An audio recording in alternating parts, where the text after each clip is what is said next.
Hi. Hello, how are you? Good. Good.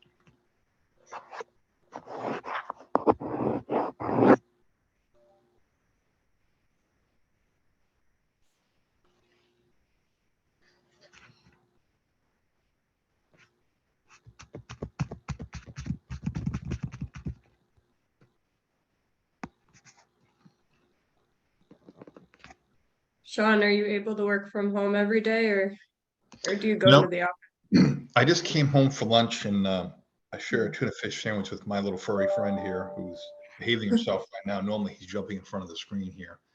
No, generally I've got to be at work. There's lots of moving parts, lots of people, and I need to keep my pulse and the temperature there.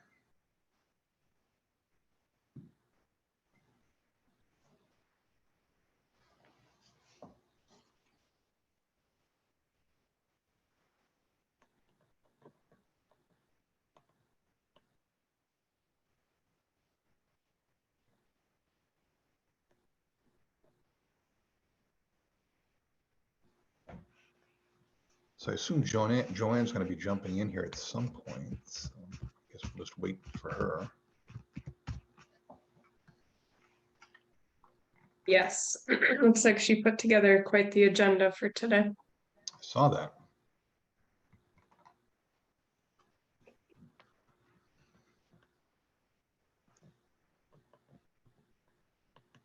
Hi, Michael, how are you? I'm good, thanks. How are you guys?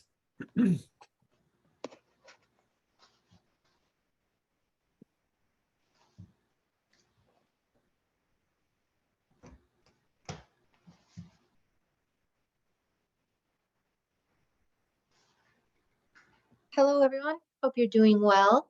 Sorry, I was running a bit late. I was having a conversation with Amy Brooks, and we got talking, and before we knew it, it was time to hop onto this meeting. There's just so much going on and happening.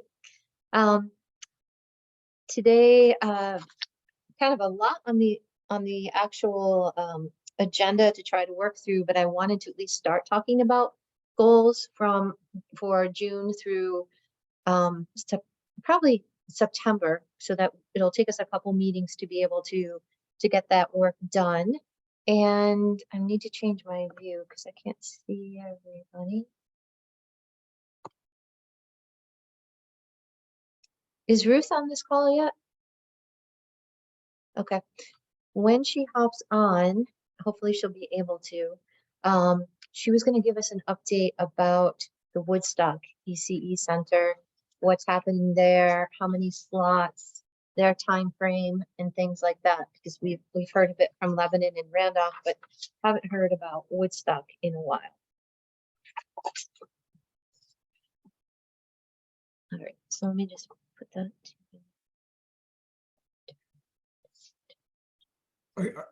Are you referring to the middle school, Joanne? Just so I'm clear. Sarah Koplinski sent an email asking about the center. My thinking, there was something about Ruth being connected to the Woodstock School District and some kind of expansion, but I read about it in Valley News and I haven't heard anything about it since then. And I was curious, what were you referencing? Well, I was referencing the middle school, which is a new provider that will be opening in Woodstock, knock on wood. And it'll serve, I think, anywhere between 15 and 20 children. I'm not sure the exact amount. And they recently received a grant from the city to open the facility, and they're doing renovations on a building. They don't have their license yet, but they're ambitiously looking to open by the end of June. I spoke to them at the end of last week. They didn't say anything about any partnership with the school district, so maybe we're talking about two different centers. Or maybe it was just a concept that I read and it actually didn't go through, which is why I was hoping that she could hop on at some point and Yeah. give us an update. Because there was a gap in my own knowledge of that I wasn't quite sure about. And so we're going to hop over to Amy. Can you give us an update on the workforce pipeline, the status of the modular in Lebanon and the training programs? Sure. So they're starting their fundamentals course this week. They're going to accelerate that to be done shortly. Let's see, the modular, where's the modular? The modular, they have to locate the one that's New Hampshire coded and everything.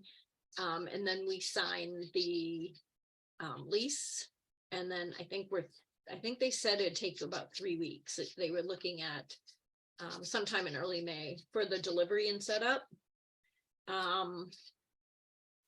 And then we are just prepping boys and girls clubs. Marty Ilg and I are trying to access some of the leftover or returned ARPA money from the money that they gave for the emergency work this last time for centers, not the D money, ARPA discretionary money, the other money. Apparently a lot of centers turned their money back because they couldn't spend it.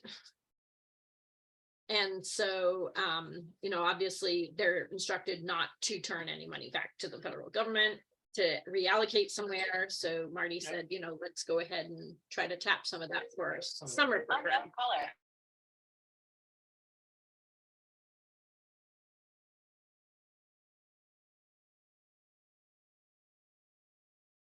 Okay, so we're looking at tapping some of those funds for the summer program, for the summer high school cohort.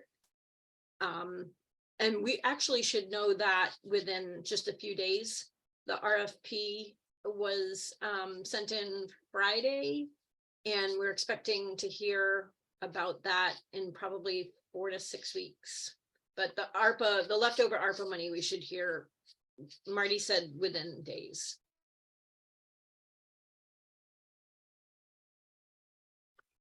Thank you. Appreciate that. Sean, how are things going in Lebanon?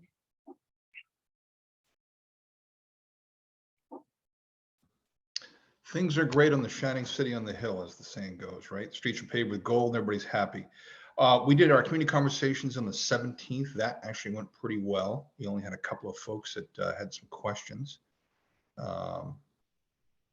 So that, there really isn't much to say about it. A few questions about it, but other than that, pretty straightforward. We continue to move forward with the programming pieces, components of that with the architect. We did contract with REARC out of South Burlington, Vermont, as the construction management firm. So they're going to be doing the cost estimates for the architect once the conceptual plan has a little bit more structure to it. There's a county grant that's available. They have their ARPA funds that they're going to distribute a couple $1 million back to the municipalities in the county, no more than $50,000 per community. So we're applying for that for additional architectural work and final design work. So we'll be submitting that pretty soon here. That's the latest update that we have from our working group, or what was our working group. It's now this working group. Thank you. Any questions for Sean or Amy before I move on? Okay. Hi. Oh, actually, I do just have one quick question. Sean, what were some of the questions that were raised during the meeting? I'm just curious what the nature of those were. So one individual didn't understand the subsidy. He kept asking about, well, what's the state's taxpayers are subsidizing this. So he's talking about the Senate Bill 237 about the reimbursement for parents that apply for the scholarships. So I had to deconflict that with his understanding of how that works. There's no per se state money involved with this. There's certainly tax credits we're going to apply for. So that would be, it's not state budget money, but it's a tax credit on the Community Development Finance Authority. And then there's community development block grants and those sorts of things. One woman asked about, once the city's going to own the building, what's the city's financial responsibilities? I said, well, if the air conditioning system fails or something like that, we'll have to replace that. It'd be like any of the typical landlord-tenant relationship. We own the building, we have to maintain it. The difference is, in this case, the tenant's not going to pay any money to us. There is a lease payment we have to make to the airport. That's in and out for us. It's just a matter of paperwork transfer. We already pay that anyway. And the entity will be taxed, that the Boys and Girls Club, because they're providing a private function on public property, which again is an in and out for us. But the real money that the taxpayers would have to pay for if air conditioning system fails, window breaks, or eventually the building will have to be replaced, of course, hopefully a long time down the road. So she just had some questions about that. And then there was a question by a provider. Her name was Shannon. And she wanted to know how this would impact the staffing issue. And we explained that, this is 3 years before this happens. And there's a number of other initiatives, as we're well aware of, to try to increase the number of staffing. And I said the same thing I've said before, that this profession is losing people to Walmart and McDonald's because they're paying more money. So that issue, you already have that issue, and there are new facilities that are opening up in other places, like the Randolph example I talked about, and also I talked about Woodstock, that they've got the article in the paper. So to the extent that there's internal competition, that already exists, that's not going to go away. The reality of it is that the sector is not providing the need for the customers. There's a shortage of childcare slots, and that needs to be addressed. And this is one way, not the sole way, to address that. Best case scenario, this would only meet 10% of the pre-COVID need, and so our percentage now is probably something less of that. So we're certainly not going to make this problem go away. So that was the three questions that came up.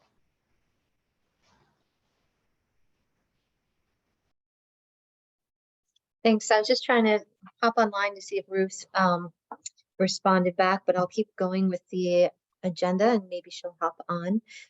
So what I wanted to do is to remind us of the goals that we had, and talking about the goals that we would like to develop from June through the September timeframe. And we'll start with, if you recall, we were 2 different committees that then merged. So this document from the charter has 2 different committees. We will have the outcome of 1 committee with a North Star and goals underneath it. And so let me see if I can share this.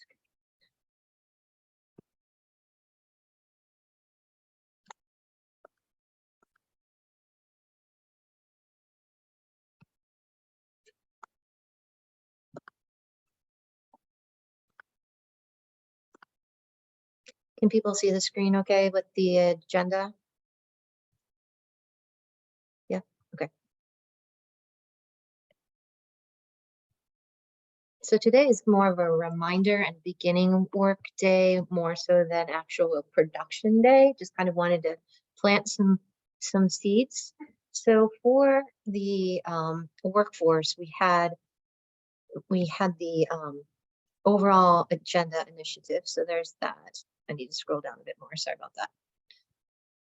We had identify, influence, and elevate strategies that promote bi-state sustainability and expansion of existing early education providers by supporting the retention and recruitment of early childhood educators and promoting fair compensation and benefits.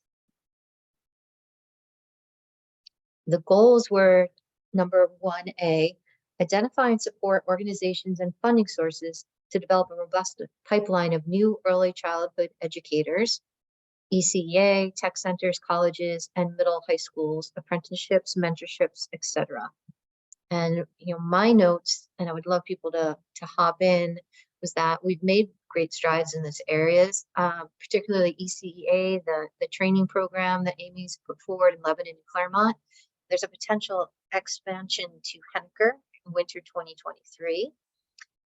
We just met, I did some email correspondence between the Hartford Area Tech Center Director and Amy and my high school administrators, and we're going to have a meeting in a couple weeks.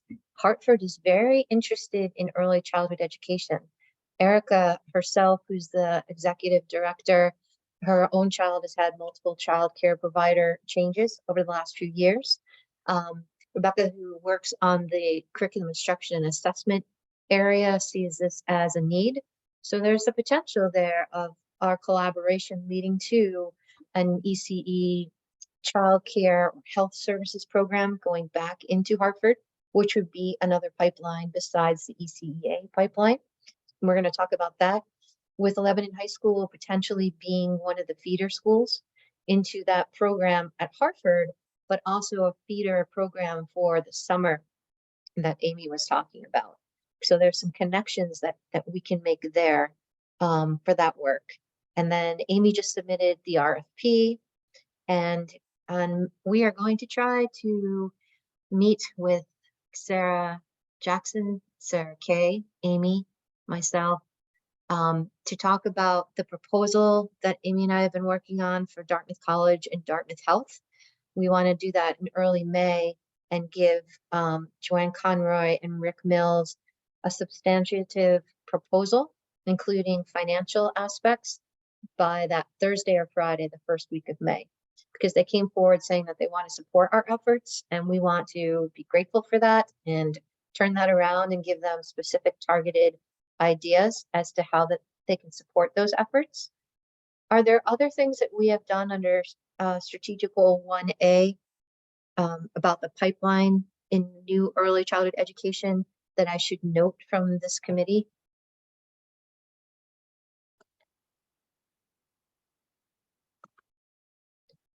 If people think of something, feel free to email me or put it in the chat. And Anna, can you keep your eye on the chat? Because I see some people and I'm doing the agenda, so that would be super. Thank you. Under the next goal was B, 1B, update and maintain a by-state inventory documenting innovative strategies and funding promoting early education workforce retention and recruitment. And looking back, I was fairly new at the time when we were creating this concept. My thinking was that Vital Communities would be a hub for information, but can someone let me know specifically what was expected to be in that inventory so that Anna and I could work on it or expand upon it? Does anyone remember that conversation? No. I think that was the document that Allison Chisholm and Amelia Struthers worked on, just collecting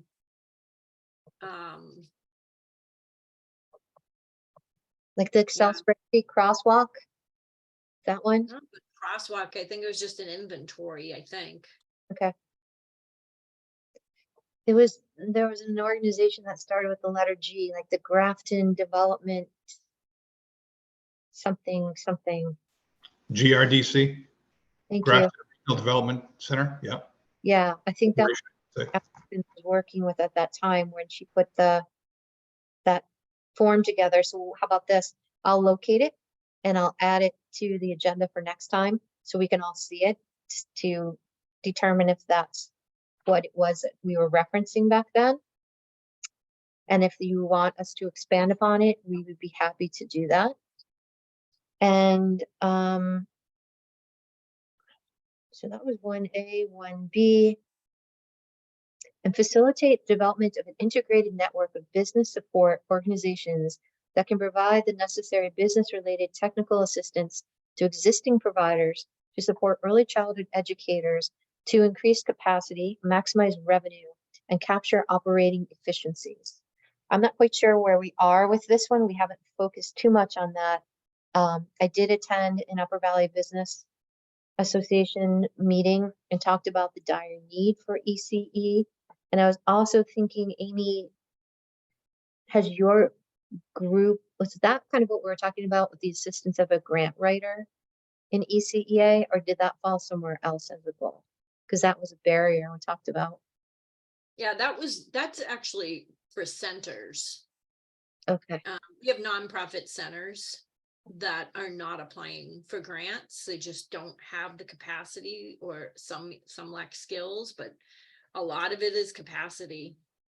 And so they're not necessarily tapping funds that they could use to, offset some other costs, or potentially offset other costs to raise wages. That's something we are working on internally. Okay. And the other piece I just want to mention is our training program is currently in Lebanon. The Claremont was the congressional spending ask, the congressional directed spending. We have not heard about those funds as of yet. oh, okay. And as soon as we do, if we know it's yay or nay, if it's not going to go, then we can start looking at other directions. But as of now, it's still like they have to sort, they get hundreds of them. So they have to sort through them and see which ones they're going to bring forward. And then we still don't know if it goes through, but at least it's top of the list. Is there still a need to facilitate the development of integrated network of business support, or is that now in place?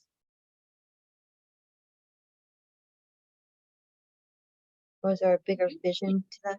Can you scroll down? Because Oh, sure. I have, like, apologize. a bunch of stuff open, but oh, okay. Oh, sorry. I need to go up.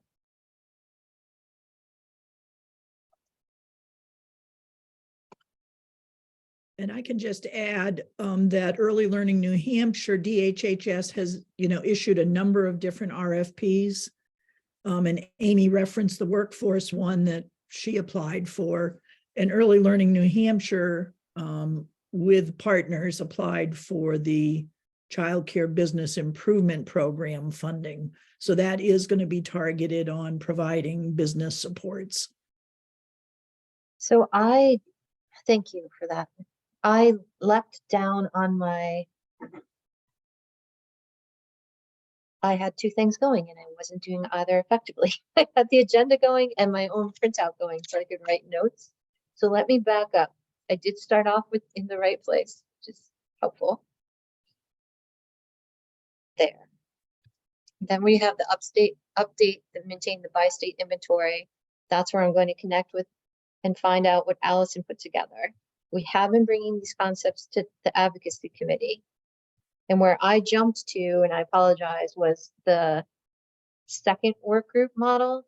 I'm going to continue with this, the staff retention and recruitment ones. And so there was goal 2 should have been promoting fair compensation and benefits, consult with subject matter experts, share accurate data, and identify gaps focused on fair and equitable early childhood educator compensation and benefits, and the inequity of marginalized populations in the Upper Valley. And so I know Amy at ECEA and Kim Vada, hopefully I spelled her name correctly, and I've said it correctly. Is it Vada or Voda? Vada. Has done research in this area, definitely the Couch Foundation and UNH.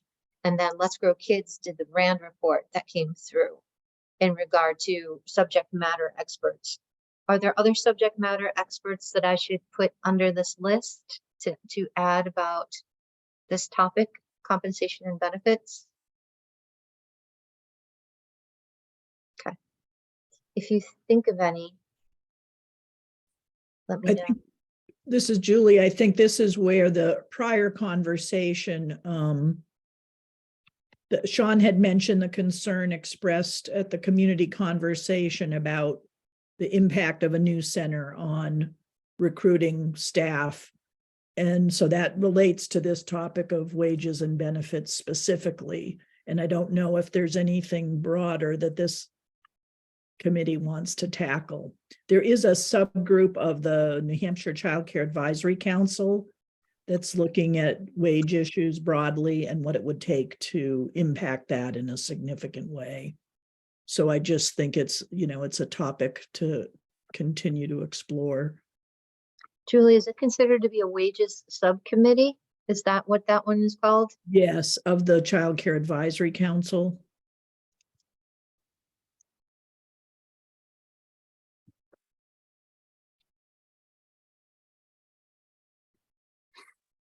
And who oversees the advisory for the Child Care Council?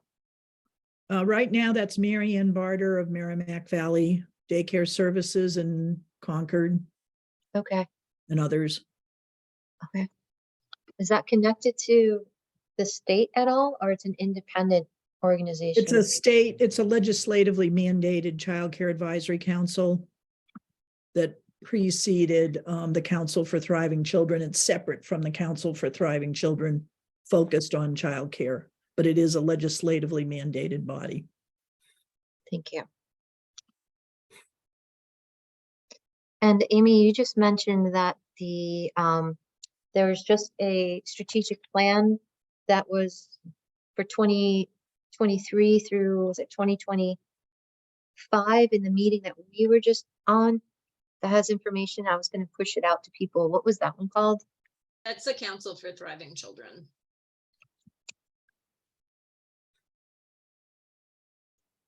And this is where you said that there were gaps because they were focusing on folks who are in the pipeline to go to college rather than other people who had entered the field from other means. And maybe that's a population that we can target and advocate for through this initiative. Did I say that correctly?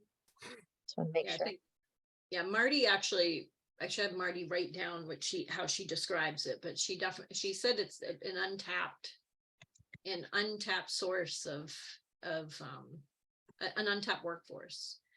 I think the other thing, there are a couple of things when it comes to compensation and benefits. One that keeps kicking around and maybe potentially could have some movement is categorical eligibility for What does that mean? childcare. They're not under the council, but it's just. Can you So give me an You mean example? for the workforce, Amy? yes. So Mhm. Julie, the number one barrier for people to be employed right now in our recruiting is by far access and the cost of childcare for their own children. Mm-hmm, mm-hmm. So that keeps popping. That's like a whack-a-mole. Like we Yeah. can't get rid of it.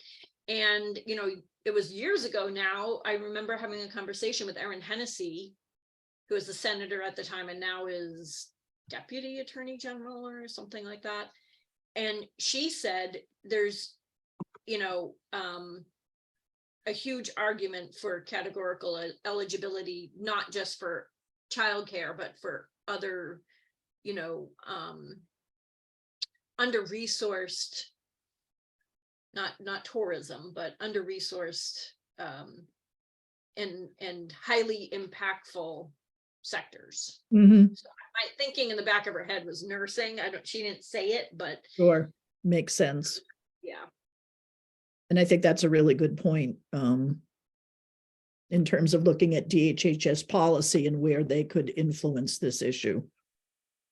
And you're right, that's one significant place where you could. Huge, big time. And I know they keep saying winners and losers, you can't pick winners, but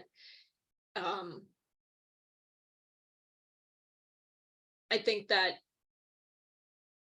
and I've never in my center ever had anybody consider someone's free childcare to be additional income. Although they didn't have that kind of outlook on it. That wasn't their how they saw it. That wasn't their lens. They saw it as you couldn't work here without it. It kind of levels the playing field because you can't work there if you have children. So you can look at it two different ways.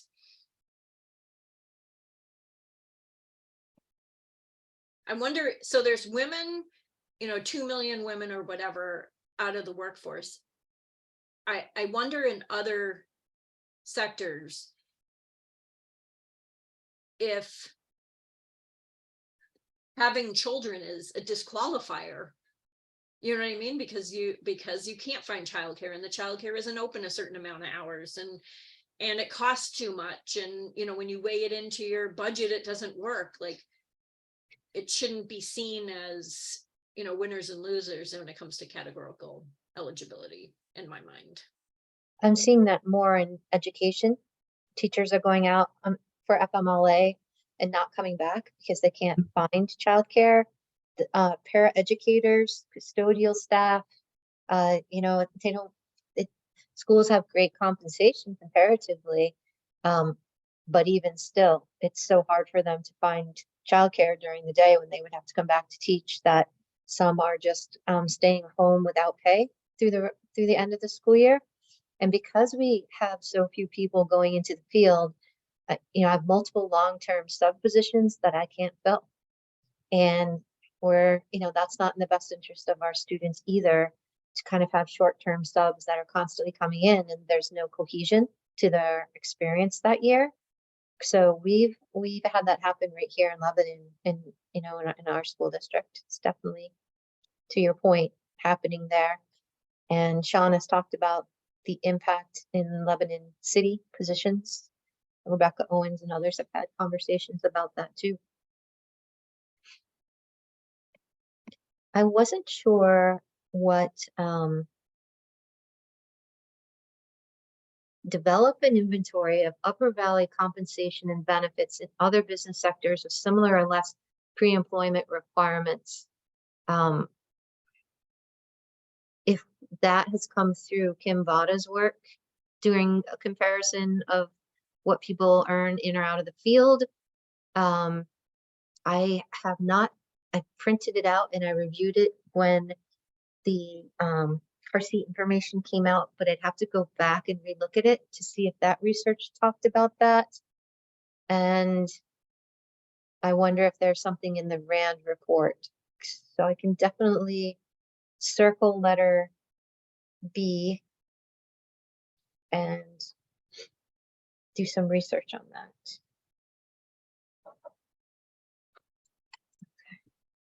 Joanne, can I add something? Please.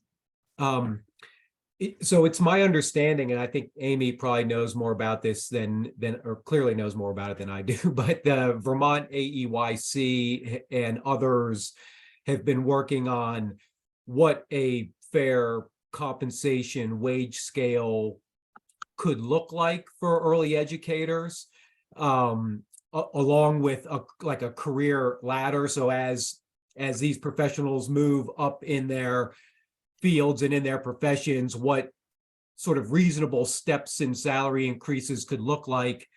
I think some of that data draws from comparable industries such as public teaching, right? And comparing those kinds of things.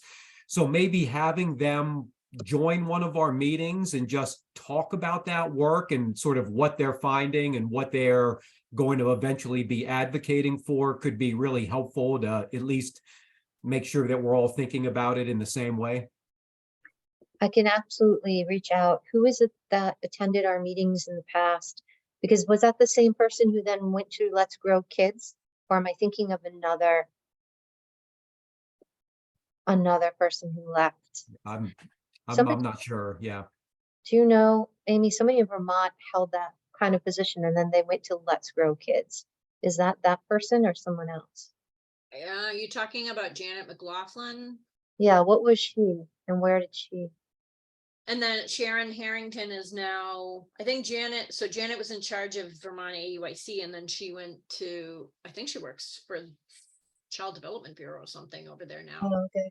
And then, and now Sharon Harrington is interim director at Vermont AEYC.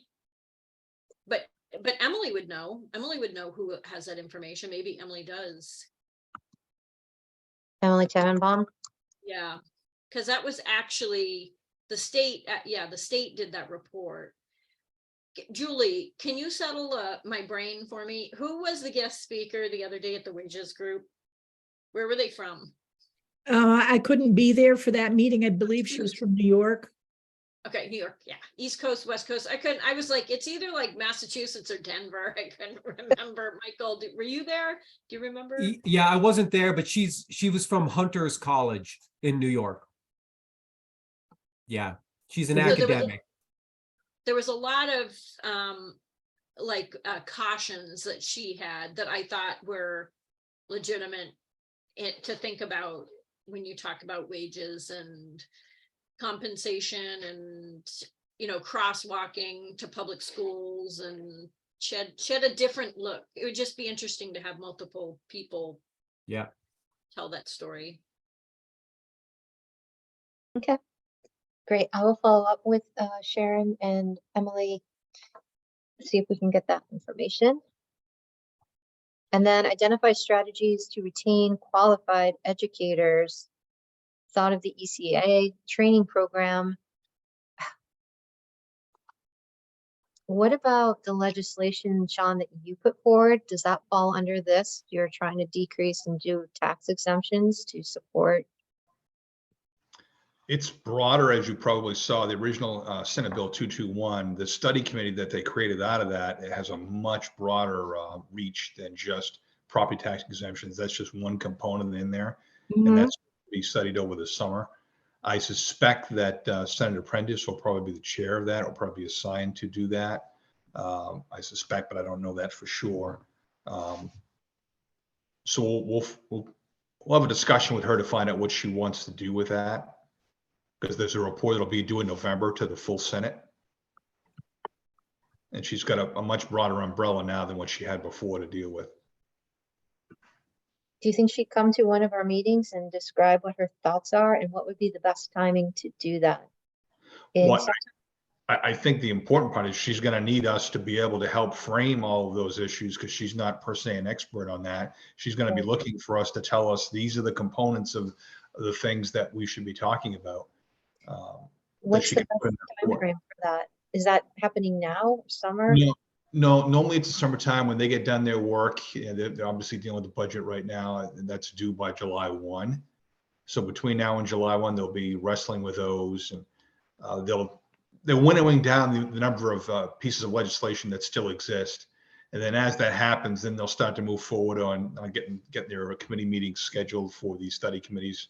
That'll occur in the summertime. They'll have hearings in Concord in the summertime on this issue. So I would expect sometime in August and September is when you'll see those hearing dates we posted. Will she benefit from meeting us in August then? Yeah, because she right now, her head, I'm sure, is spinning with the last piece of legislation. But as soon as the next couple of weeks, once that starts to winnow down, yeah, we can help her frame that. So that will be good for us to get her on our agenda so that we can help map that out. We want to make sure we've got that fairly tight. So when she does come in here, that these are the things, you know, boom, boom, boom. Here are all the bullets and recommendations that we're going to have on that. So it's productive time with her. Excellent. Okay, that's really helpful. And maybe you and I could like take her to lunch or something and kind of talk the points through before she comes to a committee meeting or after, to help her out. Right, and then she's going to need people to go testify down in Concord at the hearings to cover those issues. Certainly, Amy's going to be helpful, and others to help go over these, to make these points and answer questions that'll come up about those. We could work on that over the summer and find out who's willing to testify, and from them figure out their main points, so it's not repetitive of just one point, but have people talk about different aspects of it and come up with that list that would help us hit the ground running in the fall. Yeah, we can drive this bus if we choose to, and I think we should choose to do so. We should talk to our advocacy folks first. Obviously, that committee, this is more in their lane, but we should drive this bus, and we should make all the points we want to make in this report. This is an opportunity for us. Great. And it's a really good goal for us to do that. Okay. We've been bringing these concepts to advocacy, having been the link. And this is where I jumped forward, and now we're actually here. This is the Facilities and Program Workgroup North Star. Identify, develop, and support strategies and models to reduce financial barriers such as operational cost, tax breaks, zoning requirements, etc. Connect early childhood educators to the networks providing business-related technical assistance and capital access to optimize their business operations, lower operation cost, and increase their capacity. Identify and support opportunities for cooperative procurement of services. So goal 1, facilitate the development of an integrated network of business support organizations that can provide the necessary business-related technical assistance to existing providers to support early childhood educators, to increase capacity, maximize revenue, and capture operating efficiencies. So that's the one that I hopped to. And I mentioned I did attend the UVBA meeting. Has other work been done in this direction about increasing capacity? That would be the training program as well. What about maximizing revenue and capturing operating efficiencies?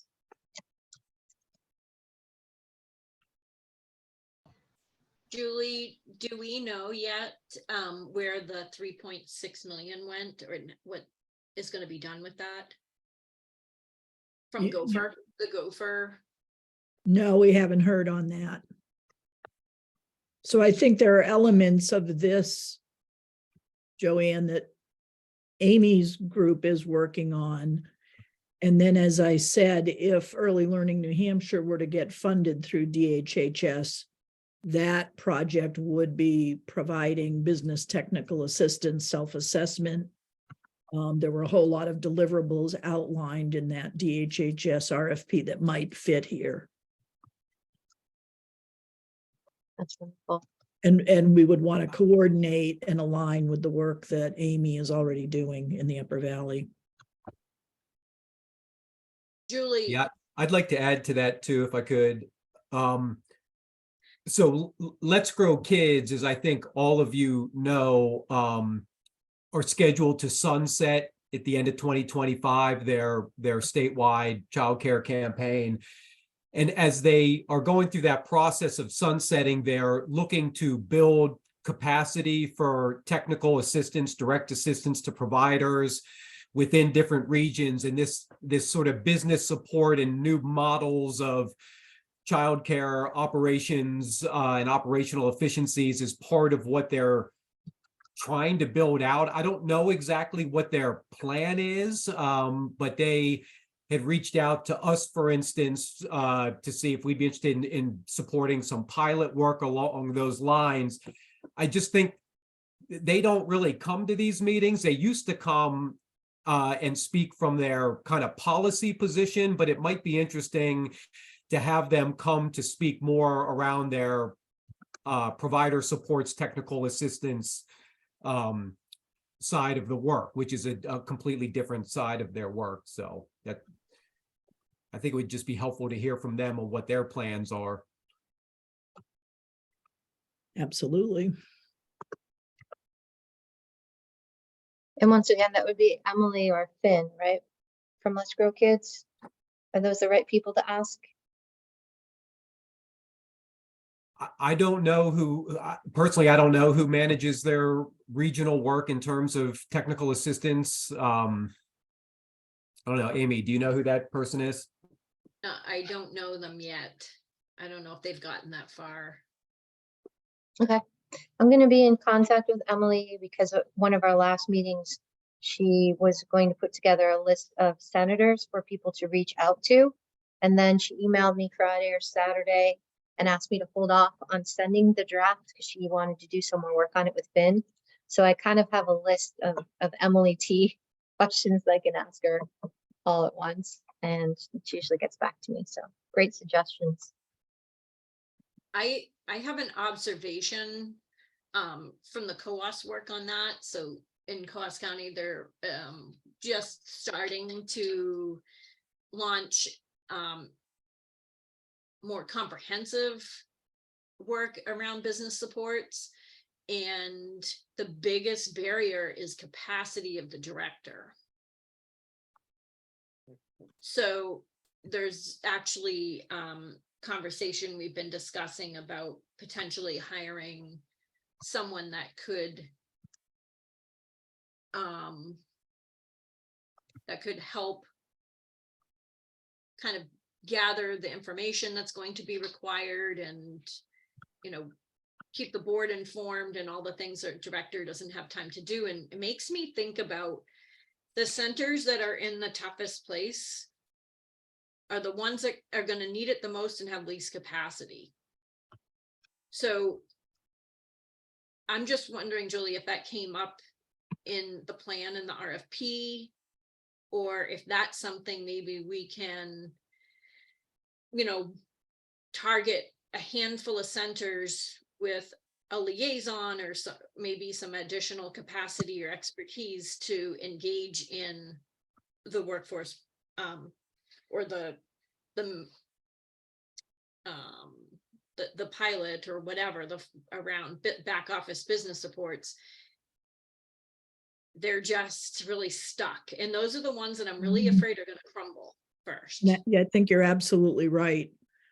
And certainly we talked through those challenges. And one of the challenges is the DHHS RFP was very prescriptive. So there wasn't the flexibility we would have liked to have had in responding to it. But I think you're absolutely right. And now with these multiple projects that are going to be coming out, how on earth, we're going to have to really think through how to support providers to respond and participate. You're right, that is a big challenge. So New Hampshire isn't great at it. Vermont is better. But when they push something through, the state will do a training workshop or something like that. Does DHHS do that when they are pushing out a grant? They do. Yes, certainly they have in the past with the direct provider grants they did, not with this RFP process. And I think they're going to be under capacity too to respond to these big projects. It's going to be interesting. And in Vermont, it's, a training is not doing it, for anybody. It's just capacity in general. And as a former director, I know, I did the business of childcare, and I still, if I knew then what I know now, I would have outsourced all of that work, because it didn't matter how many times I learned it, it was not going to be top of mind. It's not my expertise. And I didn't make it, I didn't make time for it because it was too difficult. So, it might be worth looking just in the Upper Valley at some of the centers at risk and providing some supports there, targeted supports.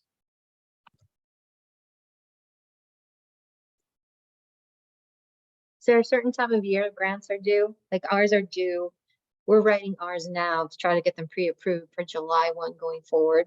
So is there a cycle that we can consider as a workforce group as to when to provide that, or it's random? Well, if they're nonprofits, it's random, and if it's for-profits, there aren't any. But if it's the ECEA providing the support, then we can engage. We can look at that and see if that's something that the ECEA can do to oversee some of that work. Not huge, but right off the top of my head, I'm concerned. I'm concerned about that what they need is what Julie's talking about. They need that kind of intervention, but those are not the ones that are going to be responding. They don't have the capacity. And what would that capacity have to look like? That's the interesting question.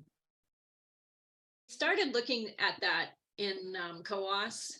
And we were thinking, if you could have a really schooled retired director that knows their stuff already, you don't have to retrain.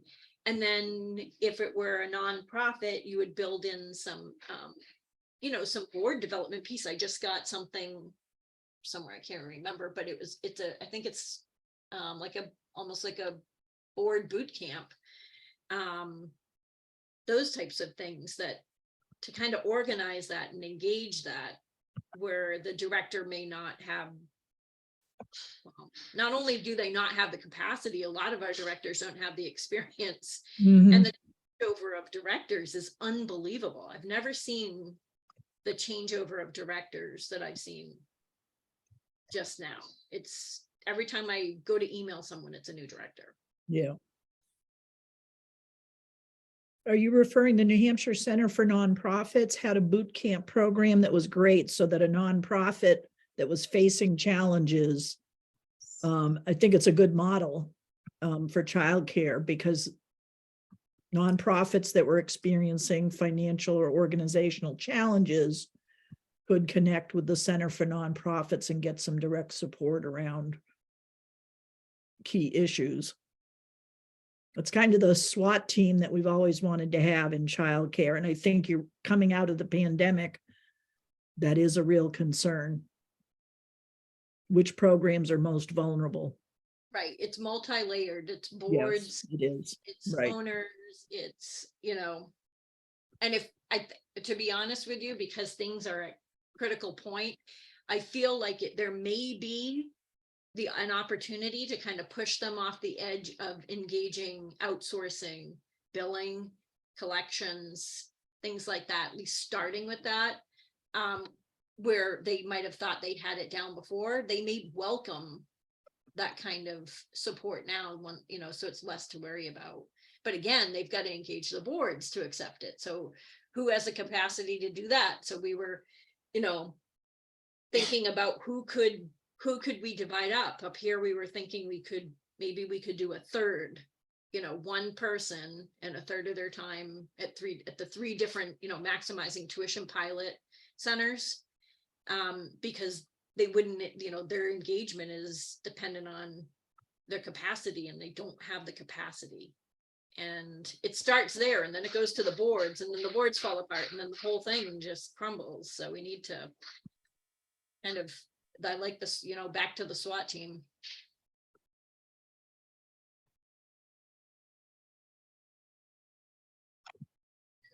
I'm quiet only because my brain is just absorbing it, and my mindset is to just roll up my sleeves. So I'll need to think about this one. But that was a really great conversation about, strategic things that we can actually do. And that's exciting to hear, that not only are we aware of these issues, but there's some solutions that we don't have to always reinvent the wheel.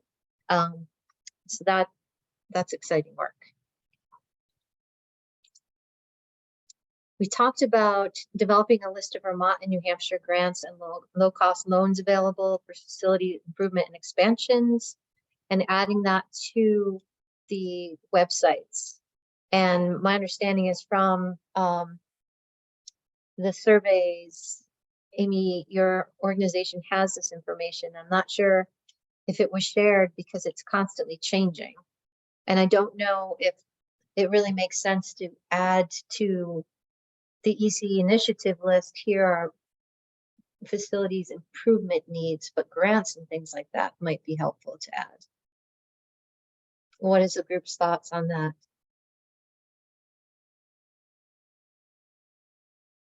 It would be neat to have one super competent person that facilitates all of those questions. So say a center has an interest, they would go to this contact and they would walk them through the potential, what do they want? What are the potential resources out there for contractors, and for what different things can be spent, what you can spend it on. I think one of the things that may stand in their way for a lot of centers is that their books aren't in order as good as they should be. And handing over their financials for a loan may be a challenge, especially when they're not fully staffed and they're not operating, to the fullest potential, and taking out a loan at that time may not be best scenario. We did have a person from Mascoma Bank attend the earlier sessions who said that they would be willing to assist with that and to develop the business plan. We could loop them back in again at some point if there were providers that you were aware of and make that connection for them as a possibility. So I'll just note that while it's on our minds. And related to that, I certainly would want to include, and if Amy, if you already have this list, I'd love to see it. But certainly the New Hampshire Community Loan Fund and Vermont Community Loan Fund both have targeted capacity to do childcare lending. And because they're CDFIs, I think have greater flexibility sometimes than banks can have in underwriting. And that was my experience when I was at the Community Loan Fund doing underwriting of loans. Terrific. I think that's where we I think the document we ended up with is program support and maybe some operating support, but there was nothing other than, this, organization and others that can do the capital improvements and things like that. So I think that would have to be a separate document.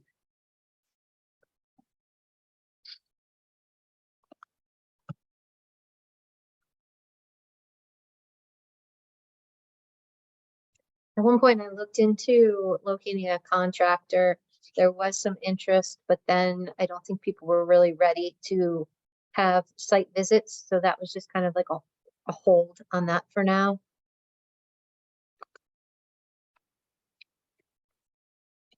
We did develop a rubric to score applications for the Lebanon ECE concept. We did bring that to advisory council, or sorry, advocacy council actually brought it to steering committee and opened it up to anybody who wanted to provide input on that rubric. We did follow the process of interviewing different people, and Sean was open to have folks on that interview committee. And so we did follow up with that process. A few other updates. I may have mentioned Amy and I meeting, developing a document with it's Monday. It's not even Friday. I can't even blame it on the day of the week. We are working on a document to share with Ruth Mills and Troy and Conroy and trying to get that out. So, this is our initial meeting to remind ourselves of the goals that we did have, just to kind of talk through them so they're in our minds. What I thought I would do is I took notes, as you could tell, and also here on the paper, pull something together that's a bit of a more clean document using the collective impact model language that's part of the charter, and bring that to this meeting in a couple of weeks so we can keep working off of that. We will want to combine the North Stars and combine the goals into one set for this workforce and models group. Any other business that people wanted to talk about today?